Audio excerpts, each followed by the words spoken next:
اصل ہمارا موضوع کیا ہے؟ موضوع ہمارا اصلی یہ ہے کہ جماعت مخالفین کا عقیدہ آپ لوگوں کی خدمت میں بتایا جائے کہ جماعت مخالفین کے ہاں والدین رسول صلی اللہ علیہ وآلہ وسلم کیا کیا مقام و منزلت ہے. مقام و منزلت یہی ہے کہ وہ نستجیر باللہ جہنم میں نستجیر باللہ. دیکھیں محترم ناظرین، اس سے پہلے کہ میں بیان کروں کہ ان کے عقائد کیا ہیں، ایک بات جو فریقین کے درمیان مجمع علیہ ہے، متفق علیہ ہے، دونوں فریقوں کا اس پہ اعتقاد ہے کہ جو رسول صلی اللہ علیہ وسلم کو شتم کرے وہ کافر ہوتا ہے، مرتد ہوتا ہے. صحیح ہے.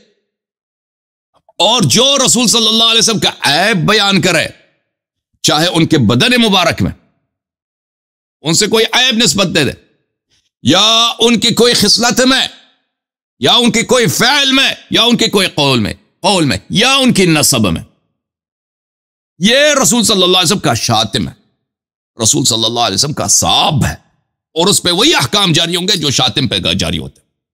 یاد رکھو. یہ تو بات یہ ہے کیونکہ یہ مسئلہ اجماعی ہے، خود ان کے اعلام نے اقرار کیا، تو ان کے نسب پہ کفر کی نسبت دینا، کفر سے بڑھ کر تو کوئی ظلم ہے نہیں، کوئی عیب ہے نہیں. یہ خود شتم نبی صلی اللہ علیہ وسلم گستاخی رسول صلی اللہ علیہ وسلم ہے. ان کے اعلام سب دین سے نکل جاتے ہیں ان کے، اور جو بھی ان کے عوام میں سے بھی اسی عقیدے پہ جائے وہ بھی دین سے نکل جاتا ہے. سن رہے نا؟ اس بات کو دیکھو، اس بات یہ بڑا نقطہ اہم ہے. میں پہلے اس سے پہلے کہ ان کا عقیدہ ثابت کروں، یہ اس بات پہ کہ رسول صلی اللہ علیہ وسلم سے عیب ان کی نسب میں ملحق کرنا یہ گستاخی اور شتم ہے، اور گستاخ اور شاتم کا جو ہے حکم کیا ہے وہ آپ جانتے ہیں. یہ کتاب بخاری چاپ دار احیاء التراث العربی 2001 میں چھپی ہے. ملاحظہ کریں، یہاں پہ ایک حدیث ہے بخاری کے کتاب بدء الخلق میں کہ قال ابو ہریرہ سے، حدیث نمبر 3193، قال نبی صلی اللہ علیہ وسلم یقول اللہ شتمنی ابن آدم. مجھے انسان، نبی صلی اللہ علیہ وسلم سے انہوں نے حدیث روایت کی ہے کہ نبی نے فرمایا اللہ کہتا ہے کہ بنی آدم مجھے گالی دیتا ہے. گالی دیتا ہے. اس بنی آدم کو دیکھا ہے کہ اللہ کو گالی دیتا ہے. کیسے گالی دیا؟ اور گالی اس کے لیے جائز نہیں ہے کہ مجھے گالی دے دے. گالی کون سا ہے؟ یا رب بتاؤ، اما شتم فقولہ ان لی ولدا. ہاں، بنی آدم مجھے جو گالی دیتا وہ یہ ہے کہ وہ کہتے ہیں کہ میرا بیٹا بھی ہے. یہ میرے لیے گالی ہے، کیونکہ یہ اللہ کے لیے نقص ہے. دیکھیں، اللہ کا بیٹا ہونا یہ کوئی گالی ہے. اللہ اس حدیث میں ہے کہ گالی ہے. کیوں گالی ہے؟ کیونکہ اللہ سے آپ نے نقص کو ملحق کیا ہے. وہ اس کے لائق شان نہیں ہے کہ اللہ کا بیٹا ہو. ٹھیک ہے، البتہ جب بخاری مسلم کے رب کے لیے ہے. کیوں؟ کیونکہ جب وہ بھئی اس کا ناڑا ہے، اس کا کپڑا ہے، اس کے داڑھی ہے، بال ہیں، داڑھی تو نہیں ہے، وہ کیا ہے، چکنا ہے، کئی ہاتھ ہیں، تو بھئی آلت تناسلی بھی ہوگا. بیٹا ہو بھی سکتا ہے نا. اب نہیں ہے، شادی نہیں کیا، اگر سیٹنگ کرے حور العین سے، ہے کہ نہیں؟ میں نے پوچھا تھا نا مولوی حبیب سے کہ آپ کے رب تو اس کے سب اعضاء ہیں نا، اگر وہ سیٹنگ کرے حور العین سے بغیر شادی کے نہیں کر سکتا. اس کے پاس کوئی دلیل نہیں تھا نا. سنا آپ نے؟ بہرحال تو فرمایا کہ میرا یہ گالی یہ ہے کہ میرا بیٹا نہیں ہے. کہتے ہیں میرا بیٹا ہے. یہود کہتے ہیں کہ عزیر ابن اللہ، اور نصارہ کہتے ہیں کہ عیسیٰ ابن اللہ. اچھا، یہ کتاب فتح الباری بشرح سقیم البخاری الجزء السادس تعلیف ابن حجر الاسقلانی، چاپ دار الفکر 2007 میں چھپی ہے. ملاحظہ کریں، اسی حدیث کو نقل کرتا ہے وہ، صفحہ نمبر 332 ہے. یشتمنی ابن آدم، بنی آدم مجھے گالی دے رہا ہوتا ہے، میری گستاخی کر رہا ہوتا ہے. والشتم هو الوصف بما يقتضي النقص. شتم کی تعریف کرو ابن حجر. شتم گستاخی، گالی، شتم اصل بولتے ہیں گالی کو، فحاشی کو. شتم وہ ہے کہ آپ ایسی وصف لے کے آئیں جو نقص کا، نقصان کا، عیب کا مقتضی ہو، عیب ثابت کر رہا ہو. آپ نے کہا اللہ کا بیٹا ہے، اللہ کے لیے عیب ہے. ٹھیک ہے نا؟ وہ جسم جسمانی بن جاتا ہے، اور جسم جسمانی اللہ کے لیے عیب ہے، خالق ہی نہیں ہے پھر تو. اچھا، ان کے دوسرے اعلام نے بھی یہی کہا ہے میرے محترم ناظرین. ملاحظہ کریں یہ کتاب عمدۃ القاری بشرح سقیم البخاری الجزء الخامس عشر طبع دار الفکر محمود عینی صفحہ نمبر 110 میں یقول اللہ شتمنی ابن آدم شتمنی الشتم هو توصیف الشیء بما هو ازراء ونقص. شتم وہ ہے کہ آپ کسی چیز کا مرتبہ نازل کر دیں، اس کے لیے نقصان اور عیب کو نسبت دے دیں. لا سیما فیما یتعلق بالغیرہ. اللہ اللہ اللہ اللہ. بالخصوص ایسی بات جو غیرت سے متعلق ہو. اللہ اللہ اللہ اللہ اللہ. نقص ایسا نقص جو بالخصوص غیرت سے، عزت سے، اس سے متصادم ہو، اس کے متناقض ہو.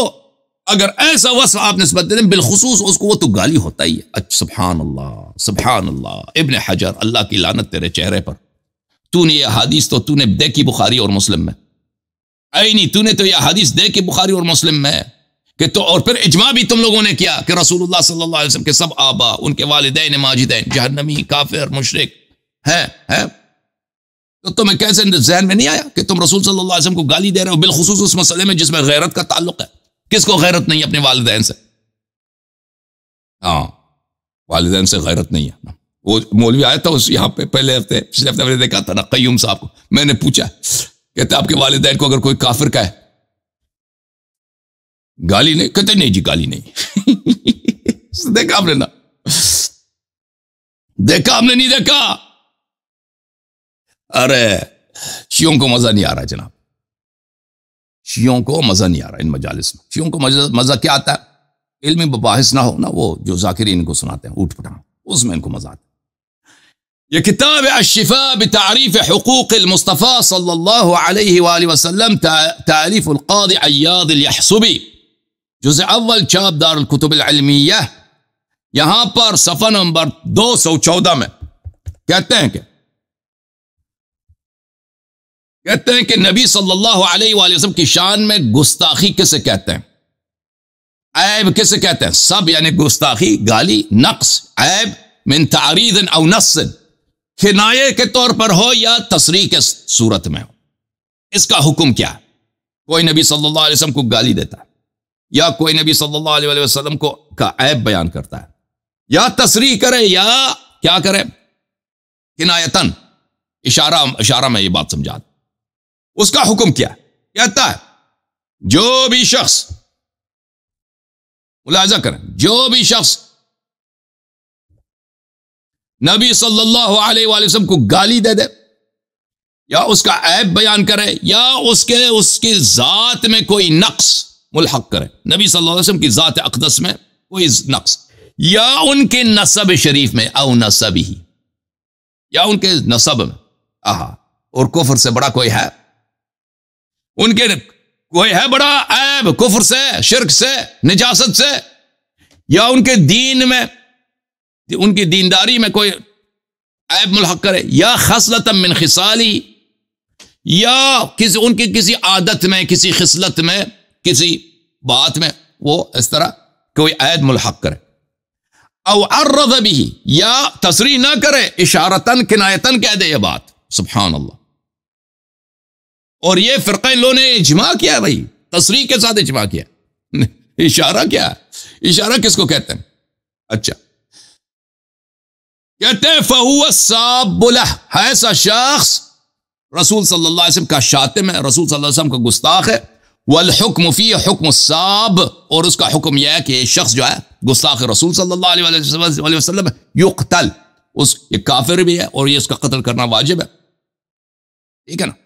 وَهَذَا كُلُّهُ اجماع من العلماء، یہ سب علماء کا اجماع ہے. وَأَئِمَّةِ الْفَتْوَى، سب مجتہدین کا فتویٰ. مِن لَدُن صحابہ الى حلم جر، صحابہ کے زمانے سے آج تک یہ اجماع کا کوئی مخالف ہے ہی نہیں جی. صحیح، الحمدللہ. اپنی کفر پہ اعتراف کر لیجیے، ہے کہ نہیں بھائی؟ صحیح ہے. اجماع کس بات پہ کیا ہے؟ جو چاہے تم نبی صلی اللہ علیہ وسلم کو گالی دے دو، چاہے کوئی نقص ان کی نسب میں نسبت دے دو، یہ ایسا شخص کافر ہے، واجب القتل ہے. اور یہ سب کا اجماع، اس میں کوئی مخالف ہی نہیں. صحابہ کے زمانے سے لے کر آج تک یہ اجماع جاری ہے. صحیح ہے نا؟ اور صحیح ترجمہ کیا نہیں ترجمہ کیا. یہ شرح شفا ہے قاضی عیاض یحزبی کے شرح شفا جو ملا علی قاری حنفی نے لکھا ہے. جزء ثانی چاپ دارالکتب العلمیہ 2001 میں چھپی ہے. اس میں اسی کلمات کو جب وہ شرح کرتے ہیں، میں نے کلمہ دکھایا تھا آپ کو، کیا الحق به نقصا فی ذات فی نفسه او نسبه، نسبی بفتحتین، کہتے ہیں صحیح طرح سے پڑھو 2 فتحوں کے ساتھ، کوئی اور لفظ نہیں. نسب سے مراد نسب ہی ہے. نسب سے کیا مراد ہے؟ نسب ہی مراد ہے، یعنی ان کے آبا اور امہات، جن آبا و امہات جن نسل سے وہ دنیا میں آئے. صحیح طرح سے پڑھنا، ٹھیک ہے نا؟ تو میں نے صحیح پڑھا ہے، ملا علی قاری صاحب میں نے صحیح پڑھا، غلط نہیں پڑھا.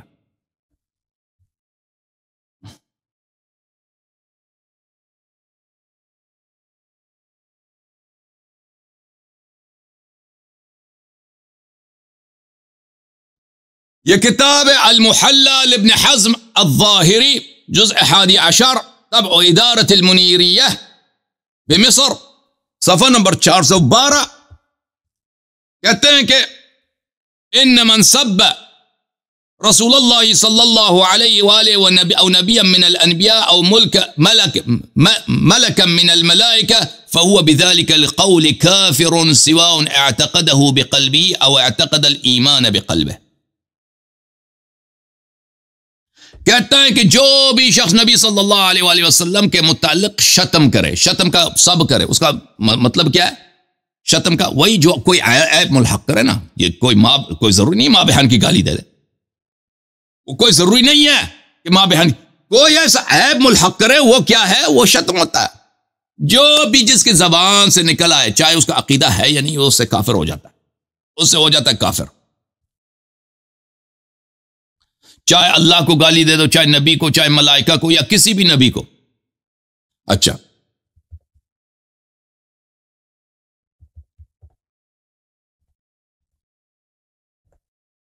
یہ کتاب اکفار الملحدین فی ضروریات الدین، تعلیف العلامہ المحدث الکبیر الشیخ محمد انور شاہ الکشمیری الہندی، طبع المجلس العلمی، کتاب چھپی ہے سنہ 2004 میں، کراچی پاکستان میں چھپی ہے. یہ صفحہ نمبر 54 ہے.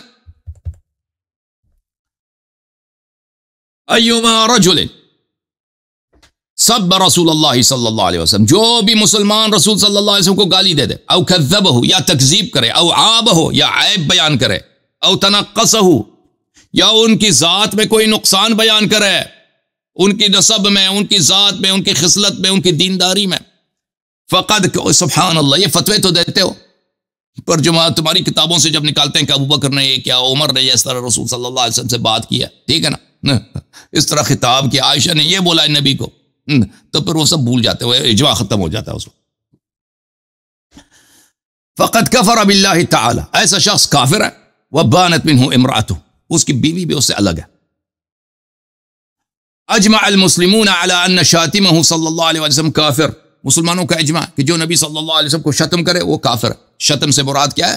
شتم میں نے بتا دیا نبی بخاری سے، حافظ ابن حجر کا جو تعریف ہے کہ جو عیب نسبت دے دے نبی صلی اللہ علیہ وسلم سے، ٹھیک ہے نا. ومن شک فی عذابہ وکفرہ کفر، اور جو ایسے شخص کے عذاب اور کافر ہونے میں بھی شک کرے وہ بھی کافر ہے.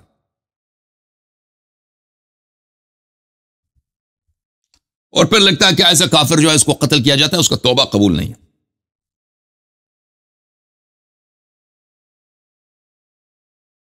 اچھا، تو یہ مطالب کافی واضح ہیں، اس سے زیادہ ہم دکھانا چاہیں دکھا سکتے ہیں، لیکن یہ میرے خیال میں اتنا کافی ہے کہ ان کا اجماع شاتم رسول صلی اللہ علیہ وسلم کے متعلق اور شاتم سے کیا مراد ہے یہ کافی واضح ہو چکا ہے.